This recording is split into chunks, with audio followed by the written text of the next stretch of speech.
चलिए देखते हैं बीपीएससी टीचर एग्जाम के लिए लैंग्वेज के प्रश्नों को। हमारा फर्स्ट क्वेश्चन है the adjective of the permission. The adjective of permission is, बताना है कि परमिशन शब्द का एग्जेक्टिव क्या होगा। सही ऑप्शन की बात करते हैं तो इसका ऑप्शन हो जाएगा permissible. Permissible, the adjective of the permission is permissible. अगला क्वेश्चन हो गया which word is similar in the meaning of, कौन सा वर्ड है जो इसके सिमिलर मीनिंग के आता है। एबेंडन, अबेंडन क्या सिमिलर मीनिंग कौन सा होगा। सही ऑप्शन की बात करते हैं तो इसका ऑप्शन हो गया ए नंबर क्वाइट। अबेंडन मतलब होता है छोड़ देना और क्वाइट मतलब ये होता है छोड़ देना, इसलिए similar meaning quite.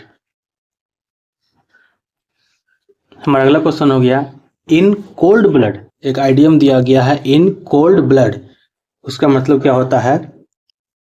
In cold blood means, सही ऑप्शन को देखते हैं तो सही ऑप्शन हो गया बी नंबर डेलिब्रेटली। डेलिब्रेटली। चलिए देखते हैं हमारा अगला question mother's sister is my. Mother's sister, mother की जो सिस्टर है वो क्या कहलाती है। तो मदर्स सिस्टर इज माई, सही ऑप्शन हो गया A number maternal aunt. Maternal aunt, mother's sister is my maternal aunt. चलिए देखते हैं अगला क्वेश्चन डॉटर्स डॉटर, यानी कि बेटी की बेटी, डॉटर्स डॉटर इज क्या कहलाती है। डॉटर्स की डॉटर क्या कहलाएगी। सही ऑप्शन हो गया हमारा granddaughter. Daughter's daughter is called granddaughter. चलिए अगला क्वेश्चन देखते हैं, बताना है कि how many days in the month of February. फरवरी मंथ में कितने दिन होते हैं। ऑप्शन में दिया गया है option A 28, option A 28 and option B 29। Both is the correct answer, इसलिए इसका सही ऑप्शन हो जाएगा option number D more than one of the above. फरवरी में 28 एंड 29 डेज दोनों होते हैं, लीप ईयर और सिंपल ईयर में। चलिए अगला क्वेश्चन देखते हैं, आइडियम दिया गया है by fit and start. By fit and start, इसका मतलब क्या होगा। सही ऑप्शन को देखते हैं तो डायरेक्ट सही ऑप्शन पे देखते हैं सी नंबर इरेगुलरली। इरेगुलरली यानी कि जो अनियमित रूप से है, जो किसी नियमित या कोई क्रमबद्ध तरीके से नहीं हो रहा हो, अनियमित रूप से। By fit and start it means irregularly. चलिए देखते हैं अगला क्वेश्चन और इंग्लिश सब्जेक्ट का सबसे लास्ट क्वेश्चन ही डैश 2 विकेट्स बिफोर, यहाँ बिफोर का यूज किया गया है। Play was interrupted by the rain. ध्यान दीजिएगा, प्ले वाज इंटरप्टेड यानी कि पास्ट इंडेफिनिट टेंस। तो हम लोग यूज करने हैं बिफोर के पहले यूज करेंगे पास्ट परफेक्ट टेंस के लिए। सिंपल सी बात है, तो सही ऑप्शन हो गया had taken. He had taken 2 wickets before play was interrupted by rain. Before का प्रयोग कंजक्शन के रूप में होने से, पर इसके पहले क्लाउज में पास्ट परफेक्ट टेंस का प्रयोग होना चाहिए और बाद में क्लाउज में पास्ट इंडेफिनिट टेंस का प्रयोग हो रहा है। चलिए देखते हैं लैंग्वेज प्रश्न में हिंदी का पहला क्वेश्चन पश्चिमी हिंदी की उत्पत्ति किस अपभ्रंश से हुई थी। बताना है कि पश्चिमी हिंदी की उत्पत्ति किस अपभ्रंश से हुई थी। ऑप्शन को देखते हैं, डायरेक्ट ऑप्शन में आते हैं तो इसका सही ऑप्शन हो गया ए नंबर सौरसेनी अपभ्रंश से। सौरसेनी अपभ्रंश से पश्चिमी हिंदी की उत्पत्ति हुई थी। पश्चिमी हिंदी के कुछ उपभेद होते हैं, यानी कि पश्चिमी हिंदी के अंतर्गत आने वाली भाषाएं, इसमें हिंदुस्तानी, ब्रज, कन्नौजी, बुंदेली, बांगरू और दक्षिणी हिंदी। हिंदुस्तानी, ब्रज, कन्नौजी, बुंदेली, बांगरू और दक्षिणी हिंदी, ये सभी पश्चिमी हिंदी के उपभेद है या उनके अंदर आने वाली भाषाएं हैं। अगर बात करते हैं सौरसेनी अपभ्रंश की, तो सौरसेनी अपभ्रंश में राजस्थानी आता है, पश्चिमी और दक्षिणी हिंदी राजस्थानी, पश्चिमी और दक्षिणी हिंदी गुजराती, राजस्थानी, गुजराती, पश्चिमी और दक्षिणी हिंदी सौरसैनी अपभ्रंश के अंतर्गत आते हैं। उसके बाद बात करते हैं अर्धमगधी की। अर्धमगधी की, तो अर्धमगधी के अंतर्गत पूर्वी हिंदी, अर्धमगधी के अंतर्गत पूर्वी हिंदी, ईस्टर्न हिंदी, ईस्टर्न हिंदी या ईस्ट हिंदी। अर्धमगधी के अंतर्गत पूर्वी हिंदी, जिसके अंतर्गत अवधी, बघेली और छत्तीसगढ़ी भाषा बोली जाती है। अर्धमगधी के अंतर्गत पूर्वी हिंदी, जिसके अंतर्गत अवधी, बघेली और छत्तीसगढ़ी भाषा बोली जाती है। मागधी की बात करते हैं तो मागधी अपभ्रंश में बिहारी, बंगाली, उड़िया और असमिया, मागधी के अंतर्गत में बिहारी, बंगाली, उड़िया और असमिया भाषा का प्रयोग किया जाता है। खस अपभ्रंश की अगर बात करते हैं तो जब भाषा की बात हो रही है तो उसे पूरी तरह से डिटेल कर देते हैं।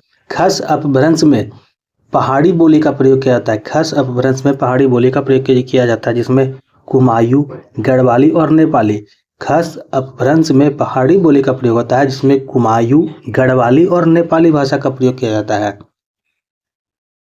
उसके बाद बात आता है पैसाची हिंदी, पैसाची अपभ्रंश, पैसाची अपभ्रंश, पैसाची अपभ्रंश में पंजाबी और लंगड़ा, पंजाबी और लंगड़ा भाषा का प्रयोग किया जाता है। पैसाची अपभ्रंश में पंजाबी और लंगड़ा भाषा का प्रयोग किया जाता है। उसके बाद बात करते हैं बाचड़ अपभ्रंश, ब्राचड़ अपभ्रंश, बाचड़ अपभ्रंश में सिंधी भाषा का प्रयोग होता है। बाचड़ अपभ्रंश में सिंधी भाषा का प्रयोग होता है। उसके बाद महाराष्ट्रीय अपभ्रंश में मराठी भाषा का प्रयोग होता है। महाराष्ट्रीय अपभ्रंश में मराठी भाषा का प्रयोग होता है। इसके साथ साथ अगर भाषा परिवार की बात करते हैं तो भारत में कुछ निम्न भाषा परिवार है, जिसमें सबसे फेमस द्रविड़ भाषा परिवार, इसमें काफ़ी फेमस होता है द्रविड़ भाषा परिवार।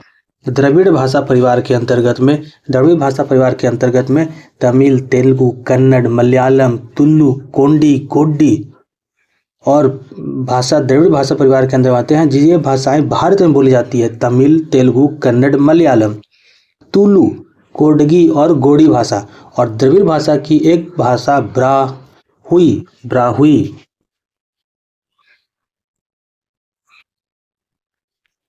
ब्राहुई, ये द्रविड़ भाषा का परिवार है, जिसका प्रयोग पाक और अफगानिस्तान के क्षेत्र में किया जाता है।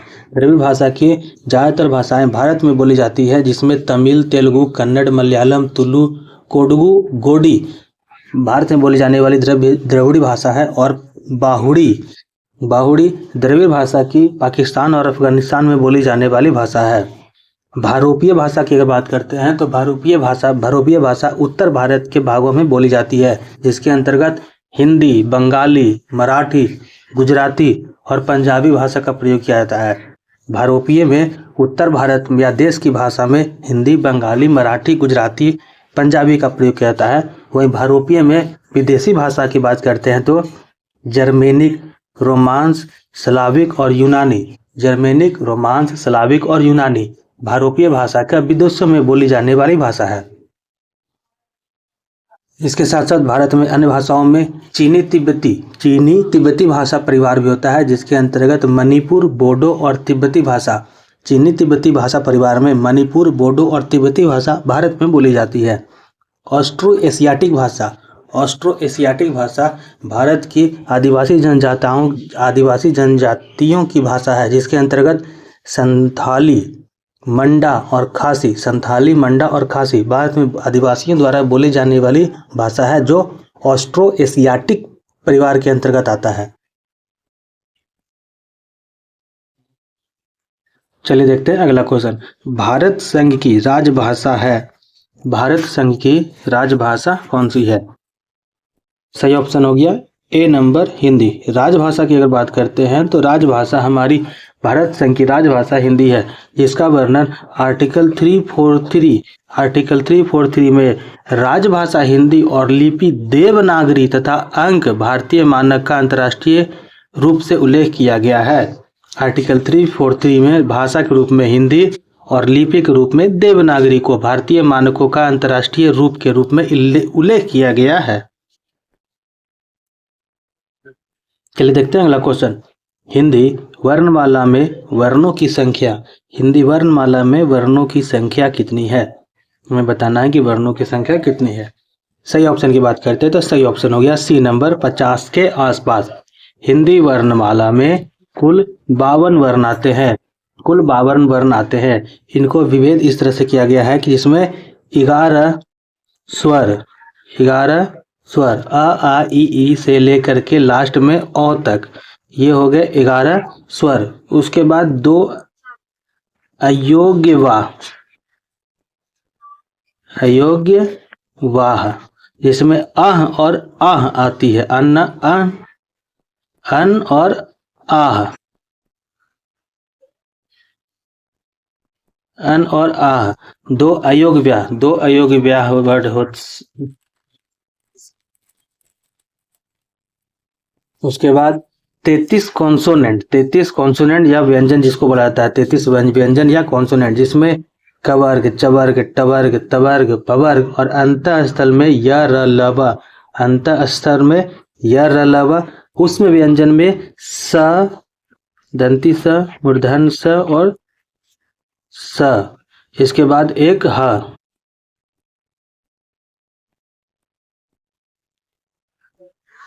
तलब से, दंती से और मूर्धन से।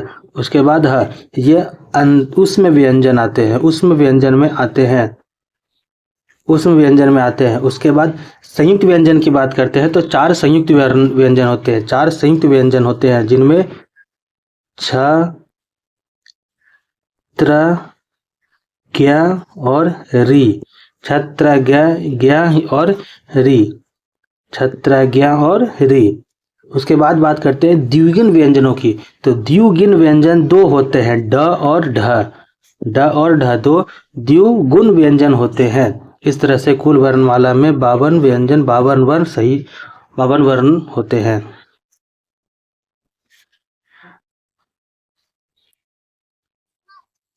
चलिए देखते हैं अगला क्वेश्चन। शुद्ध वर्तनी का चयन करना है, इसमें से कौन सा शुद्ध वर्तनी है? लिखा हुआ है परीक्षा। सही ऑप्शन को देखते हैं सीधा डायरेक्ट, हमारे लिए हो गया शुद्ध वर्तनी परीक्षा, बी नंबर परीक्षा। चलिए अगला क्वेश्चन देखते हैं। शुद्ध वर्तनी का चयन करना, इसमें भी शुद्ध वर्तनी का चयन करना है। चयन में लिखा हुआ है त्रिकालदर्शी, त्रिकालदर्शी। इसमें सही ऑप्शन हो गया हमारा बी नंबर त्रिकालदर्शी, बी नंबर त्रिकालदर्शी। इसका अर्थ होता है जो 3 काल को जानता हो, देखता हो, यानी कि भूत और भविष्य, भूत भविष्य और वर्तमान तीनों के बारे में जानने वाले या देखने वाले को त्रिकालदर्शी कहते हैं, त्रिकालदर्शी कहते हैं। चलिए अगला क्वेश्चन देखते हैं। अ जोड़ ई, अ जोड़ ई बनता है ए, एक स्वर संधि के किस भेद को व्यक्त करता है? बताना है कि स्वर संधि के किस भेद को व्यक्त करता है। ऑप्शन हो गया बी नंबर गुण संधि को, ये गुण संधि को व्यक्त करता है। चलिए इसमें पहचान के तरीके बताते हैं। एक छोटा सा ट्रिक है जिसके द्वारा हम पहचान सकते हैं कि कौन सा किस संधि के अंतर्गत आता है। सबसे पहले देखते हैं दीर्घ संधि में। दीर्घ संधि में अगर बड़ी मात्रा दी गई हो, बड़ी मात्रा का प्रयोग किया गया हो तो उसे दीर्घ संधि बोलते हैं। गुण संधि में एक मात्रा और एक ए का प्रयोग होता है, ए या ओ का प्रयोग होता है। दिन संधि में, गुण संधि में किसी एक मात्रा का प्रयोग होता है और ए तथा अ का प्रयोग होता है, उसे गुण संधि को पहचाना जा सकता है। वृद्धि संधि की बात करते हैं तो वृद्धि संधि में 2 मात्रा का प्रयोग होता है और ए तथा अ का प्रयोग किया जाता है। वृद्धि संधि में 2 मात्रा तथा ए तथा अ का प्रयोग किया जाता है। यन संधि की बात करते हैं तो यन संधि में य र ल व पहले आधा अक्षर का प्रयोग होता है। यन संधि में य व र से पहले आधा अक्षर का प्रयोग किया जाता है। अयादी संधि की बात करते हैं तो अयादी संधि में 3 अक्षर का शब्द होता है, जिसमें ए, आई और ओ तथा आव का उच्चारण होता है तथा आव का उच्चारण होता है? चलिए देखते हैं अगला क्वेश्चन। अध जोड़ गति, अधः जोड़ गति, अधोगति किस संधि का उदाहरण है? बताना है किस संधि का उदाहरण है। इसका सही ऑप्शन हो गया ये विसर्ग संधि का उदाहरण है। ये विसर्ग संधि का उदाहरण है। अधोगति विसर्ग संधि का उदाहरण है। स्वर या व्यंजन को मिलाने से जो विकार उत्पन्न होता है उसे विसर्ग संधि कहते हैं। स्वर या व्यंजन को मिलाने से जो विकार उत्पन्न होता है, स्वर या व्यंजन को मिलाने से जो विकार उत्पन्न होता है उसे विसर्ग संधि कहते हैं।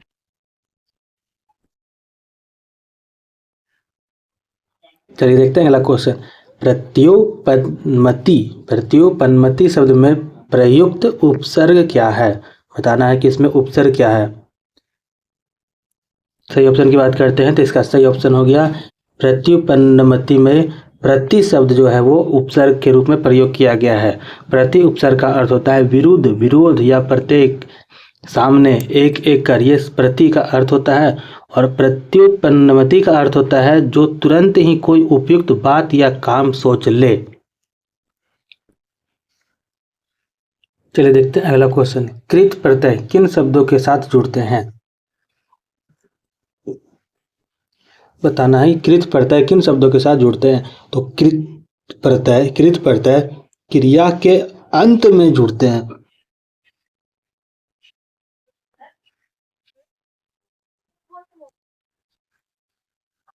चलिए देखते हैं अगला क्वेश्चन। समास का शाब्दिक अर्थ क्या होता है? समास का शाब्दिक अर्थ क्या होता है? समास का शाब्दिक अर्थ होता है संक्षिप्त। संक्षिप्त जब दो या दो से अधिक शब्द मिलकर एक नए शब्द बदलते हैं या नए शब्द अर्थ का निर्माण करते हैं, इससे हम समास कहते हैं, उसे हम समास कहते हैं। समास का शाब्दिक अर्थ संक्षिप्त होता है। चलिए देखते हैं अगला क्वेश्चन। नाक पर गुस्सा मुहावरे का अर्थ क्या होगा? बताना है कि नाक पर गुस्सा मुहावरे का अर्थ क्या होगा। इसका सही ऑप्शन हो गया ए नंबर, तुरंत क्रोध आना। नाक पर गुस्से होने का अर्थ होता है तुरंत क्रोध आना। नाक पर कुछ और भी आधारित प्रश्न मुहावरे दिए गए हैं जो देख लेते हैं एक बार। नाक कट जाना, उसके बाद होता है नाक काटना यानी कि नाक कट जाना, प्रतिष्ठा नष्ट हो जाना यानी कि आपका सम्मान को नष्ट हो जाना। नाक काटने का मतलब होता है बदनामी करना, बदनाम होना। नाक में दम करना यानी कि परेशान करना। नाक तक पानी का आना यानी कि अब असह्य हो जाना है। नाक रगड़ना यानी कि दीनतापूर्वक किसी से प्रार्थना करना।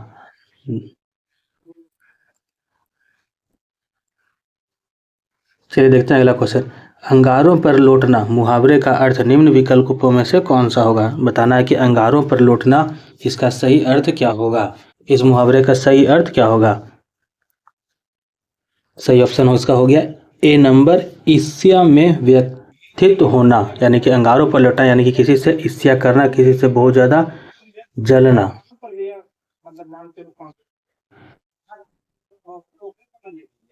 चलिए देखते हैं अगला क्वेश्चन। सरल वाक्य किस भेद के अंतर्गत आता है? सरल वाक्य किस भेद के अंतर्गत आता है? ए नंबर, मिश्र वाक्य की दृष्टि से किए गए भेद के अंतर्गत। बी नंबर, संयुक्त वाक्य की दृष्टि से किए गए भेद के अंतर्गत। सी नंबर, रचना की दृष्टि से किए गए भेद के अंतर्गत। उपयुक्त में से एक से अधिक या इनमें से कोई नहीं। बताना है कि सरल वाक्य किसके भेद के अंतर्गत आता है। तो सरल वाक्य जो है वो रचना की दृष्टि से किए गए भेद के अंतर्गत आता है। सरल वाक्य रचना की दृष्टि से किए गए भेद के अंतर्गत आता है। रचना के आधार पर वाक्यों को 3 भाग में बांटा गया है। रचना की दृष्टि पर वाक्यों को 3 भाग में बांटा गया है। सरल वाक्य, मिश्र वाक्य, संयुक्त वाक्य।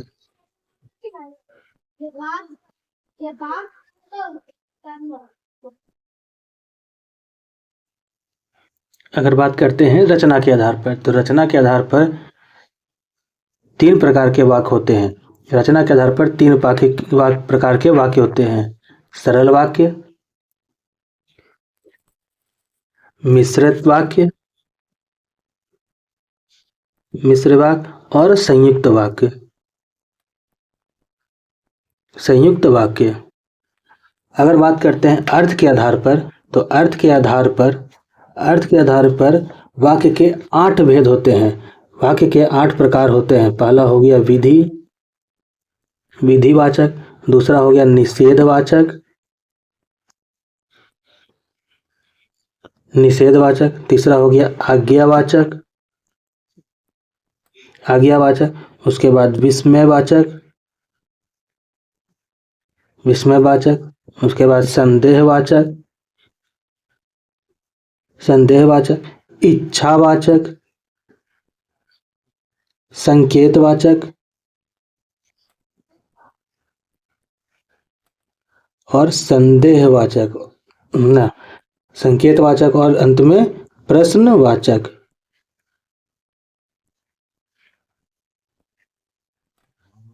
अर्थ के आधार पर वाक्य के 8 प्रकार होते हैं। विधिवाचक, निषेधवाचक, आज्ञावाचक, विस्मयवाचक, इच्छावाचक, संदेहवाचक, संकेतवाचक और प्रश्नवाचक।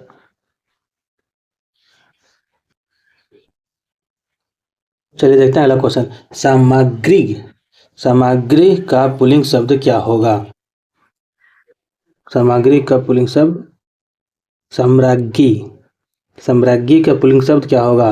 इसका सही ऑप्शन हो गया सम्राट, सम्राट। सी नंबर सम्राट। सम्राट का स्त्रीलिंग शब्द साम्राज्ञी होता है। चलिए देखते हैं अगला क्वेश्चन। मैंने यह काम कर लेना चाहिए, वाक्य में अशुद्ध अंश को निकालना है, अशुद्ध अंश को निकालना है। इसमें अशुद्ध अंश हो गया मैंने, मैंने, मैंने इसका एक अशुद्ध अंश है, तो सही ऑप्शन हो गया हमारा ए नंबर मैंने। यहां पर वाक्य होना चाहिए मुझे यह काम कर लेना चाहिए, मुझे यह काम कर लेना चाहिए। चलिए अगला क्वेश्चन देखते हैं। इस क्वेश्चन में दिया गया है निम्नलिखित में से शुद्ध वाक्य पता करना है कि इसमें से कौन सा शुद्ध वाक्य है। ऑप्शन को आप पढ़ लीजिएगा, हम डायरेक्ट सही ऑप्शन पर टिक लगाते हैं। सही ऑप्शन हो गया हमारे शिक्षक प्रश्न करते हैं, हमारे शिक्षक प्रश्न करते हैं। ये इसका सही या शुद्ध वाक्य हो गया। चलिए अगला क्वेश्चन देखते हैं। निम्नलिखित में से पत्थर का पर्यायवाची शब्द नहीं है, बताना है कि पत्थर का पर्यायवाची शब्द नहीं है। तो पत्थर के सभी पर्यायवाची शब्द में देख लेते हैं। प्रस्तर, उपल, पाहन, पाषाण,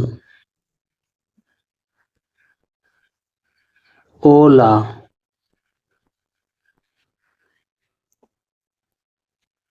इंद्रोपल इत्यादि, ये सभी पत्थर के पर्यायवाची शब्द हैं। और ऑप्शन की बात करते हैं तो इसमें सही ऑप्शन हो गया पश्चिम। पश्चिम पत्थर का पर्यायवाची शब्द नहीं होता है, इसका अर्थ होता है बहुत बढ़िया या मुलायम, बहुत बढ़िया या मुलायम। चलिए देखते हैं हमारा अगला क्वेश्चन। अवनी का विलोम शब्द क्या होता है? अवनी का विलोम शब्द क्या है? सही ऑप्शन हो गया इसका अंबर। अवनी का विलोम शब्द हो गया अंबर। चलिए अगला क्वेश्चन देखते हैं। अब पढ़कर क्या होगा, इस वाक्य में कौन सी क्रिया है? अब पढ़कर क्या होगा, इस वाक्य में कौन सी क्रिया है? सही ऑप्शन की बात करते हैं तो इसका सही ऑप्शन हो गया पूर्वकालिक क्रिया, पूर्वकालिक क्रिया। अब पढ़कर क्या होगा इस वाक्य में पूर्वकालिक क्रिया है। किसी पूर्व क्रिया के पहले आने वाले अन्य क्रिया को पूर्वकालिक क्रिया कहते हैं। किसी पूर्व क्रिया के आने वाले, किसी पूर्व क्रिया के पहले आने वाले अन्य क्रिया को हम पूर्वकालिक क्रिया कहते हैं। चलिए अगला क्वेश्चन दिया गया है कि संपन्नता का विलोम शब्द बताना है। संपन्नता का विलोम शब्द बताना है। संपन्नता यानी जो अमीर हो और जिसके पास सभी चीज़ों जो भरी पूरी हो, इसका विलोम की बात करते हैं तो इसका विलोम हो गया निर्धनता, यानी कि गरीब या जिसके पास कोई भी वस्तु पूरी तरह से ना हो। संपन्नता का विलोम शब्द निर्धनता। चलिए अगला क्वेश्चन देखते हैं। निम्न में से कौन सा अज्ञानी का पर्याय नहीं है? अज्ञानी का पर्याय नहीं है वो हमें बताना है। तो इसका अज्ञानी का पर्याय हो गया हमारा, सही ऑप्शन हो गया भिज्ञ। भिज्ञ, अज्ञानी का पर्याय भिज्ञ नहीं है। अज्ञानी का पर्याय होता है अज्ञ, मूर्ख या अभिनज्ञ। अज्ञ, मूर्ख या अभिनज्ञ इसका पर्यायवाची शब्द होता है, और इसका पर्याय नहीं यानी कि विलोम वर्ड हो गया भिज्ञ। चलिए लैंग्वेज का सबसे अंतिम प्रश्न, जैसा काम वैसा दाम। जैसा काम वैसा दाम में जैसा किस व्याकरणात्मक कोटि का शब्द है? हमें बताना है कि जैसा किस व्याकरणात्मक कोटि का शब्द है। तो यहाँ पर जैसा काम वैसा दाम में जैसा किसी संज्ञा या स्वरनाम के बदले आ रहा है, संज्ञा या स्वरनाम के बदले आ रहा है, इसलिए यह विशेषण में हो गया। जिस शब्द से संज्ञा या स्वरनाम की बोध हो उसे विशेषण कहा जाता है, और यहाँ जैसा किसी संज्ञा शब्द के बदले हो रहा है, प्रयोग हो रहा है, इसलिए इस शब्द को हम विशेषण कहते हैं, या यह विशेषण व्याकरणात्मक कोटि के शब्द के अंतर्गत आता है।